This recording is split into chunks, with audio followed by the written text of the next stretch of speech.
Good evening বন্ধুরা, আমি আবারও চলে এলাম নতুন একটা রেসিপির সঙ্গে। আজ আমি আপনাদের সঙ্গে শেয়ার করব পুঁই শাকের রেসিপি। এর আগে অনেক রকমের পুঁই শাকের রেসিপি আপনারা দেখেছেন অথবা খেয়েওছেন, যেগুলো ছিল অনেকটাই জানা চেনা।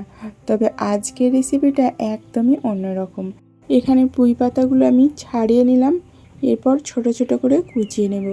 সেই সঙ্গে ডাঁটাগুলোও আমি ছোট ছোট করে কুচিয়ে নেব। দেখুন, পাতাগুলো ঠিক এই রকম করে কেটে নিলাম।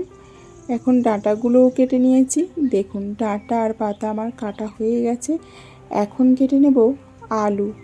শাকের রেসিপিতে আমরা আলু সাধারণত চচ্চড়ির মতো অথবা ছোট ছোট ঘুগনির মতো করে কেটে থাকি।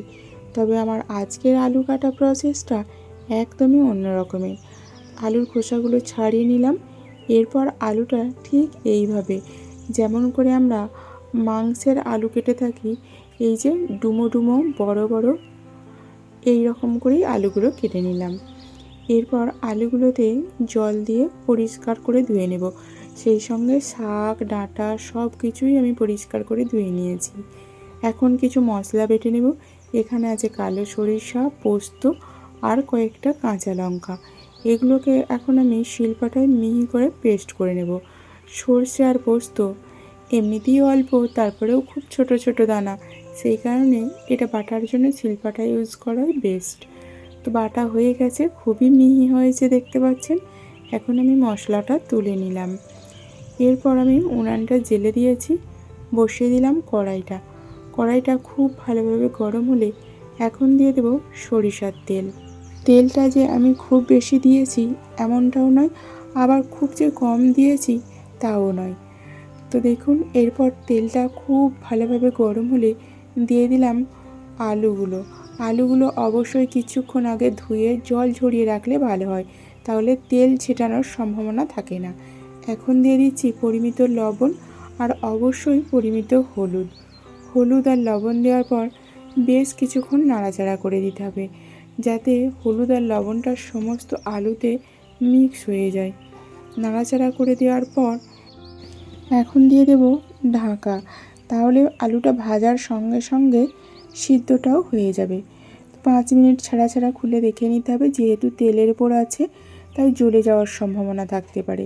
সেই কারণে 5 মিনিট ছাড়া ছাড়া খুলে দেখে নিতে হবে আর নাড়াচাড়া করে এইভাবে সুন্দর করে ভেজে নিতে হবে। আলুগুলো ভাজা হয়ে গেছে, এখন আমি তুলে নিচ্ছি।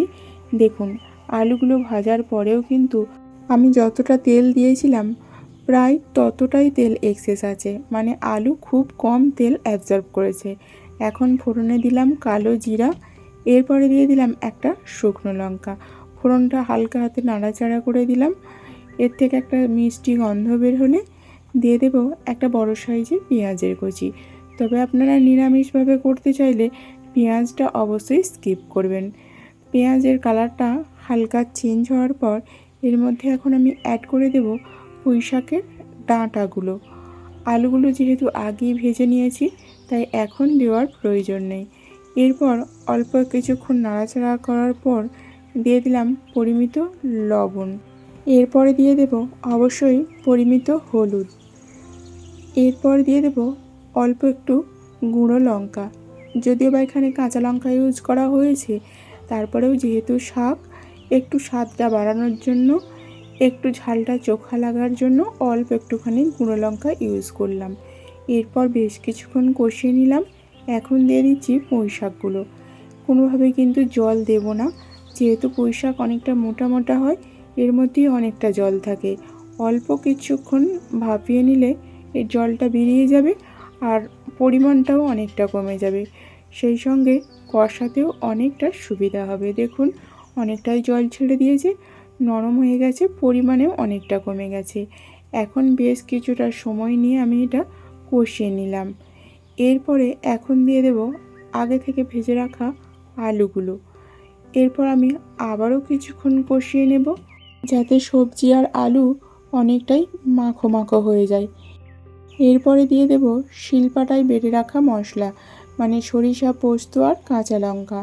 এরপর আমি বেশ কিছুক্ষণ ধরে কষিয়ে নেব। এই কষানোটা অবশ্যই একটু টাইম নিয়ে কষাতে হবে, যেহেতু সরিষাটা কাঁচা, কাঁচা সরিষা বেশিক্ষণ না কষালে একটা গন্ধ ছাড়ে। তো সেই কারণে বেশ খানিকটা টাইম নিয়ে আমি কষিয়ে নিলাম। এক্ষেত্রে অবশ্যই উনানের আঁচটা কম রেখে কষাতে হবে। কষানো কমপ্লিট হলে দিয়ে দিলাম পরিমিত জল। যদিও বা রেসিপিটা মাখো মাখোই হবে, তারপরেও যেহেতু পইডাটা অনেকটা মোটা, তাই একটু জল দিয়ে ফুটিয়ে নিলাম। তো বন্ধুরা, রেসিপিটা আমার কমপ্লিট। শুধুমাত্র আলু আর পুঁই শাক দিয়ে এইরকম একটা লোভনীয় রেসিপি আপনাদের কেমন লাগলো অবশ্যই কমেন্ট করবেন। আর যদি ভালো লেগে থাকে রেসিপিটা ফলো করে অবশ্যই বাড়িতে বানিয়ে নেবেন। আজ তাহলে আসছি বন্ধুরা, আবারও দেখা হচ্ছে পরবর্তী ভিডিওতে নতুন একটা রেসিপির সঙ্গে।